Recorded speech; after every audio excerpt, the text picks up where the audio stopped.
өткөрүшүбүз керек. Мына ата жолунда Аккуу Шумкар аркылуу бата чыгарып атпайбы?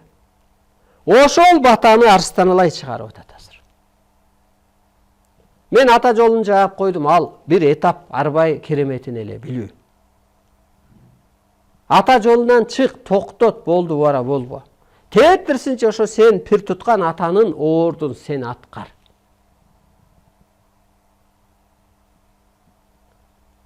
10 жыл жүргөндөр бар ал жерде. 12, 9 жыл, 7 жыл.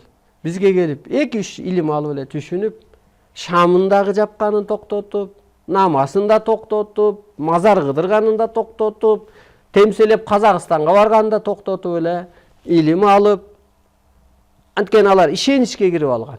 Арбай бар экенин. Биз арбай турбайбызбы деп. Мына тирүү арбайсың. Энеңдин курсагында эмнеден жаралдың? Энергиядан жаралдың. Аламдан, арбайдан, нурдан жаралдың. Сен материя арбайсың.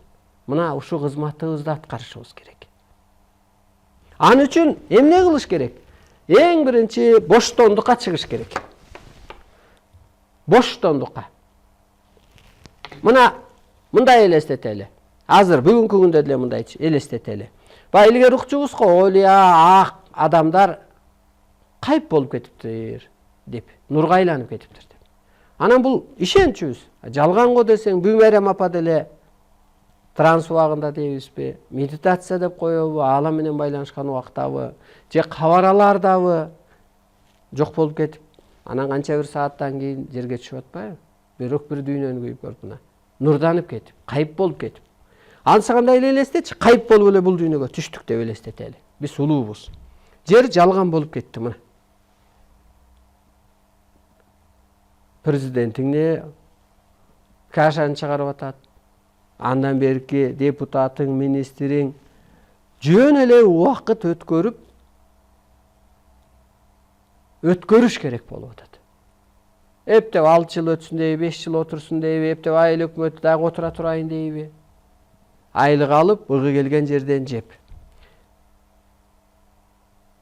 Алардын иши эмнеге жүрбөй атат? Ааламдык түшүнүккө жеткен жок. Доордун талабын билбейт. Тарых менен, эски чебирдеме менен башкарабыз деп атат. Аалам күчтүүбү же жердеги пенде жалган пул менен келген, жалган кызыкчылык менен келген депутат, анын жан жөөкүрлөрү, ошолор шайлаган адамдар, жакындары, ошолор күчтүүбү? Аалам күчтүү. Чындык күчтүү. Арбай күчтүү. Азыр мен кылып аткан ишти президент, премьер-министр, жалпы бийлик аткарыш керек эле. Боштондукка чыгарыш керек эле. Улуулукка калыптандырыш керек эле азыр. Улуу журтту. Эгер азыр